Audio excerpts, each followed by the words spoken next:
question. Governor, J.D. Vance just said this about you, and these are his words, quote, he compared you to a really bad impression of Barack Obama. What is your response to that? Is that what he said? That's great. I love how we get the real-time quotes here. I mean, look, I don't know. Barack Obama was probably our most gifted orator of my time, so it's kind of a weird insult, I guess. But look, I'll say this about J.D. Vance. It is real hard being honest with the American people when you're not being honest with yourself. J.D. Vance is a total phony baloney.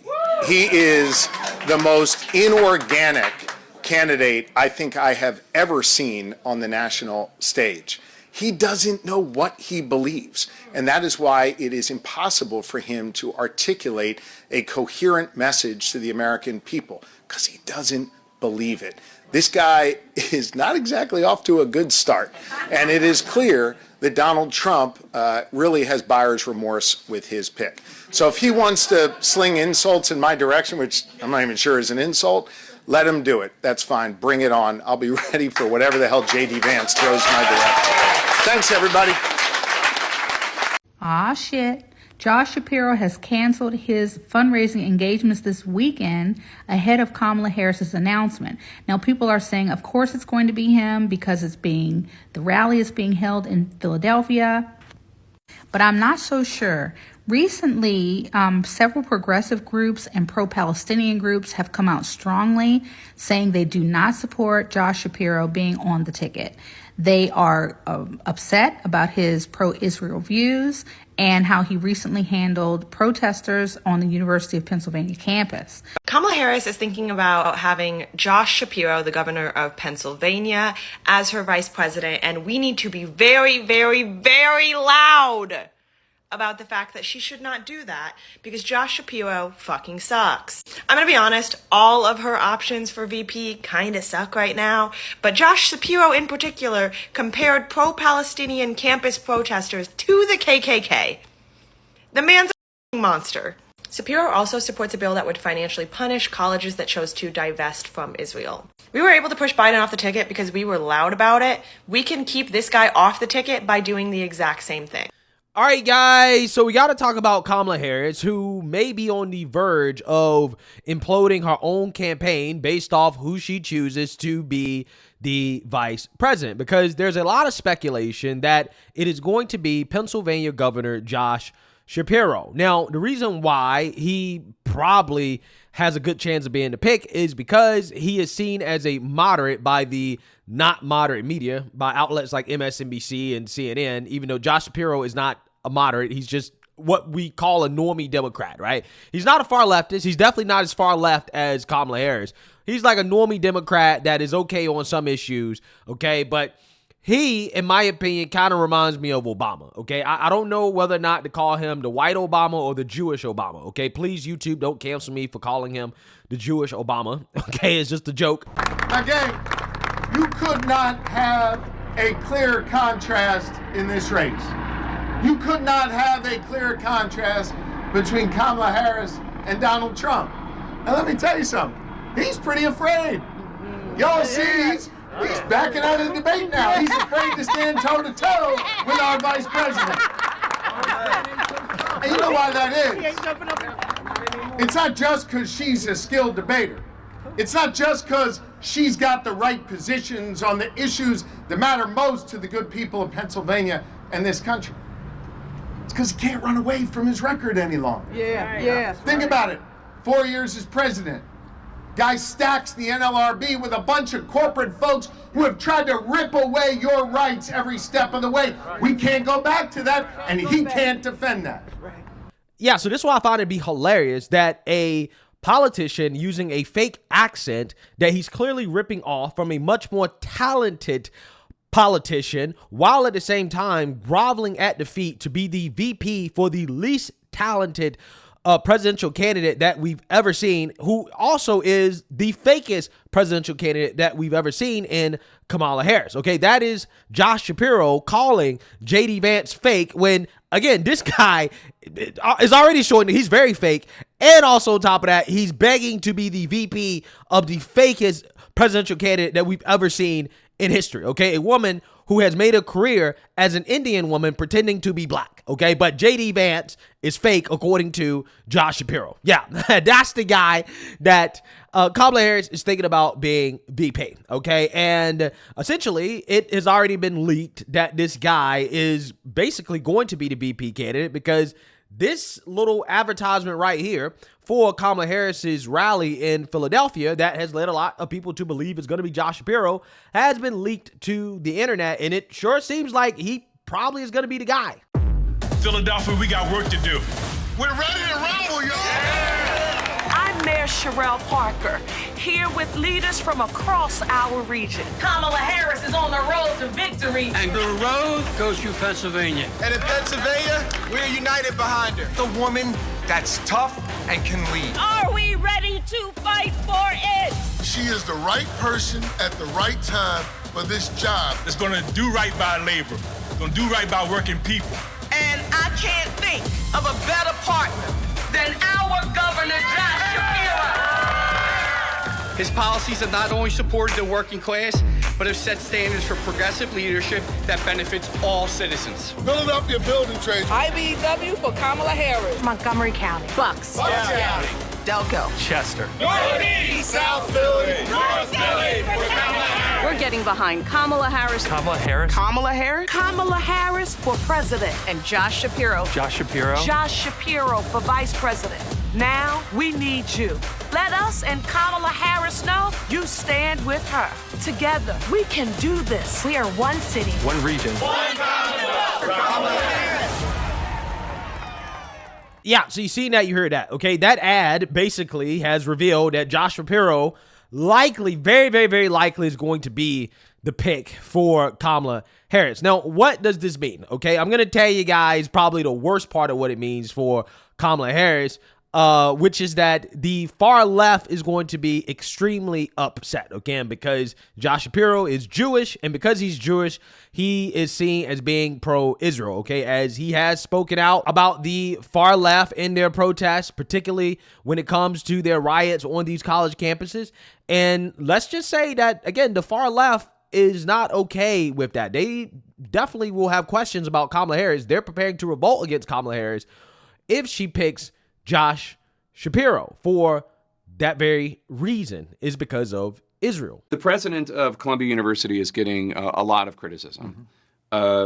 Your fellow Democrat from Pennsylvania, John Fetterman, the senator, has called on her to do her job or resign. What's your take? Well, I think we need to restore some order on campuses at Columbia and across this country. Certainly, students and others have a right to peacefully protest in adherence with university policy and the laws of the city and the states they're in. I think what's important is that we can't allow peaceful protest about a disagreement on policy happening in the Middle East to be an excuse for anti-Semitism or Islamophobia on these campuses. We can't allow it to be an excuse that puts certain students at risk to be able to go to classes safely or to be able to worship safely. And universities have a responsibility to ensure the safety and well-being of their students and to make sure that the rules of the university are being followed. What I see from afar at some universities, including Columbia, is a situation that is completely out of control. And it's incumbent upon the university leadership to get it under control quickly for the benefit of the students and the people in the region. There's a really good chance that Kamala Harris is going to choose Josh Shapiro to be her running mate. In some ways, in the most obvious way, I oppose that. Josh Shapiro challenges democratic practices. He doesn't believe in free speech. He's warned, state employees here in Pennsylvania about how they respond to what was the genocide in Gaza, questioning their behavior, policing their behavior. He very clearly supports Zionism. Political Zionism. He very clearly supports the genocidal war in Gaza. He's been actively and vocally supportive of Israel's war on Gaza since October 7th and prior. We could also get into school vouchers. We could get into climate justice. In every conceivable way, Josh Shapiro is not a progressive candidate. It would be very frustrating to see her make that choice. But in some ways, it would make our political reality much more clear. people right now are trying to project a green screen onto Kamala Harris, the same way they did to Barack Obama, meaning they want to project their radical ideologies and their progressive ideologies and imagination onto her. That's not who she is. She very clearly supports AIPAC. She very clearly is a liberal, but certainly not a progressive or a radical. So what Josh Shapiro as a choice would do is it would remind us of what we're dealing with. If you're voting for Kamala Harris, it's not because you're getting a radical or even a progressive. You're voting for her because you want to keep Trump out of the White House. You can make your own political decisions about what that means, but we need to be very clear about what we're getting and about what we're not getting. But if you were somebody who was not voting for Biden because of him underwriting this vicious war in Gaza, then there's absolutely no way you could justify voting for Kamala Harris as she chooses Josh Shapiro. And the two of them, it's not just Shapiro, the two of them are just as supportive of this war machine as every other mainstream corporate Democrat. So the thing that's been frustrating, disheartening, saddening over the last few weeks is that after Kamala Harris became the presumptive nominee on the Democratic ticket for president, people clamored to support her largely because it's like, oh, well, thank God she's not Donald Trump and thank God she's not Joe Biden. So that makes sense, but people asked for nothing in return for their support, right? And it's not to say that you can't be like, oh, well, I'm going to vote for her no matter what. Sure. But the analogy I'll use is this. Let's say you know that you want a car. You know what car you want. You know the specific model. You know all these different things. And you go to the car dealership and they have the car there. And you're like, okay, give me the car. But you never even tried to negotiate what else you might be able to get with the car. Maybe a free wash, maybe an upgraded radio, who knows? You're just like, give me the car. In fact, you're like, give me the car. I'll not just pay market value for it with no negotiation. I'll even pay an extra couple of dollars. It makes no sense. Why wouldn't you say to the car dealer, hey, knowing that you want the car the whole time, like, hey, maybe I can get this, maybe I can get that, because that's the way that this works. It's bargaining. Politics is bargaining, right? So it's like, people are frustrated that, people in support of a ceasefire, people in support of the Palestinian people in support of an end to the atrocities taking place in Gaza are holding their vote back. Why are you frustrated by that? It actually makes sense. Some of these people who are not endorsing Kamala, not supporting Kamala openly right now in support of Palestine are actually doing the right thing. And I think a lot of them are actually going to end up voting for Kamala.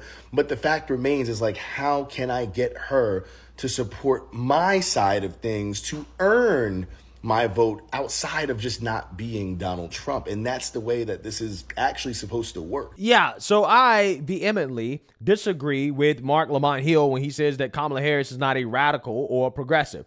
She definitely is a progressive. When you're talking about eliminating all private medical insurance, that is progressive. When you talk about trying to decriminalize illegal immigration, basically having an open borders policy, that is progressive. When you're talking about defunding the police, that is progressive. When you talk about getting on board with everything that the woke agenda wants, that is progressive, right? Kamala Harris certainly is a progressive, okay? Don't let people like Mark Lamont Hill fool you, who's basically a Marxist, because again, his left is always, he's in communism land, okay? I believe, okay? So he's over there, right? Kamala might not be over there, but she's a step away from it, okay? She's most certainly a progressive, right? No doubt. So what you have here are people on the left, people who, are progressive, who claim they're independent, but again, what they actually really mean is that they're Democrat or couch voters, right? They'll never vote for somebody like Trump. They're saying, we got to make a decision, okay? We don't like Kamala when it comes to Israel and Gaza. We don't know exactly what she's going to do because she doesn't talk, right? She doesn't really say anything, okay, about what exactly she's going to do to issue this ceasefire, to get this ceasefire, because I'm not entirely sure if it's even possible, right? I don't think it's actually possible for them to do it without actually being serious about withholding aid from Israel, okay? Anything outside of them actually doing it is not going to get a ceasefire. And I know they're not going to actually do it because all the politicians are bought and sold by AIPAC, okay? So they're never going to abandon Israel, right? They're never going to not give aid to Israel, so they don't have any leverage to get a ceasefire because they're not actually willing to pull the plug on Israel.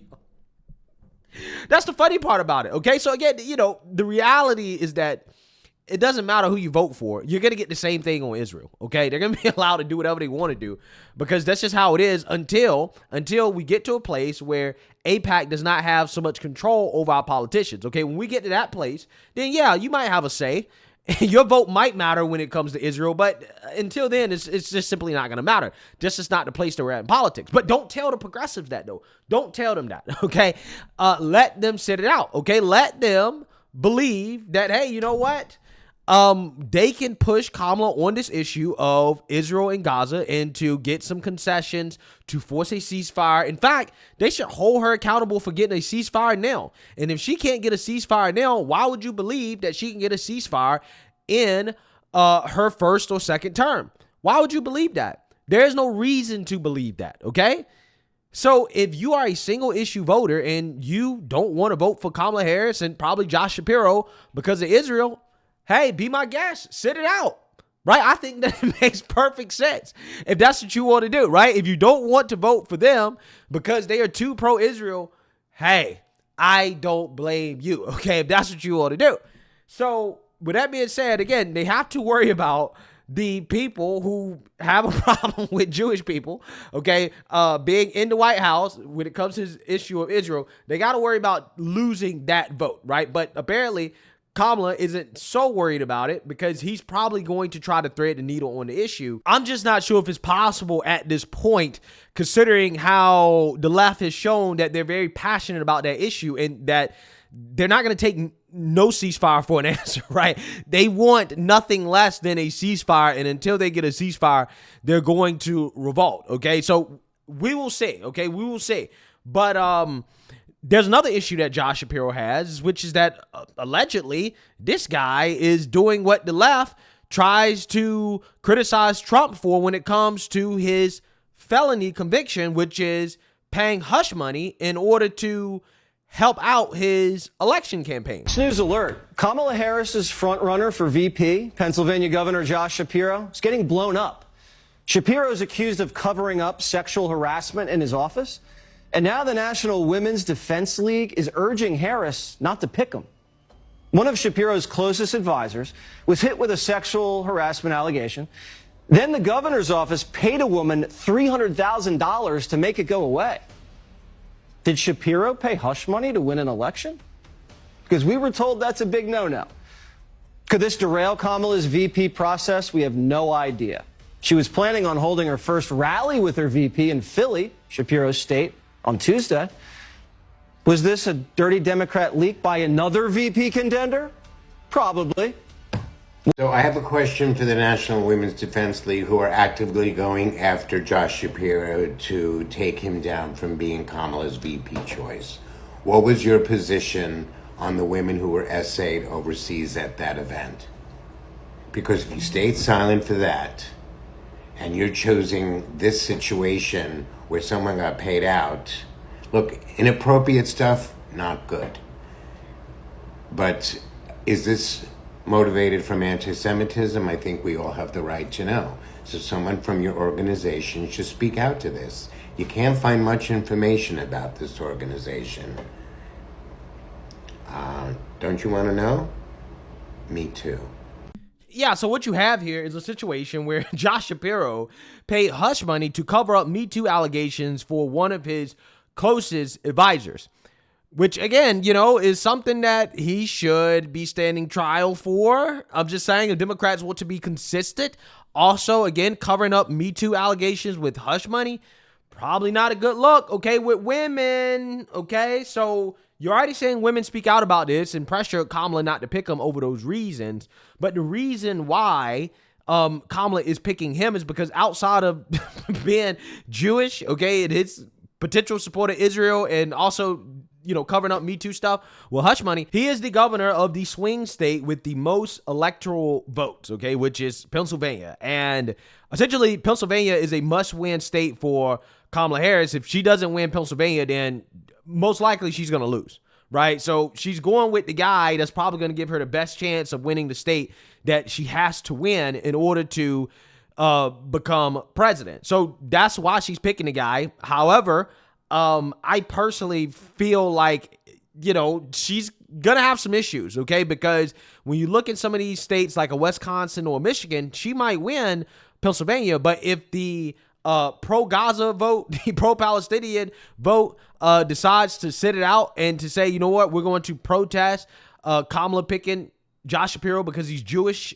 okay, or because he supports Israel too much, he's a Zionist, then it could backfire, right? Again, she might win Pennsylvania, but she could lose Michigan or Wisconsin or some of these other states where you have this progressive population of voters who are very passionate about that issue. So they're preparing to revolt, okay? You're seeing people like Mark Lamont Hill and others, saying, hey, if you were sitting out the election because of Biden's stance on this issue of Israel and Gaza, I'm not entirely sure why you would vote for Kamala Harris, because she might not be that much better, right? So I'm hoping that the protest vote stays strong, right?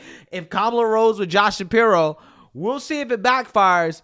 I'm just, again, going to just sit back and watch the fireworks, and I'm not going to interrupt the left as they implode, if they implode over this pick. And again, it will be a fascinating thing to watch if he actually does become Kamala's vice presidential pick. Another prediction that I want to make is that if he becomes the pick, the guy is actually a good speaker, even though he's not as talented as Obama.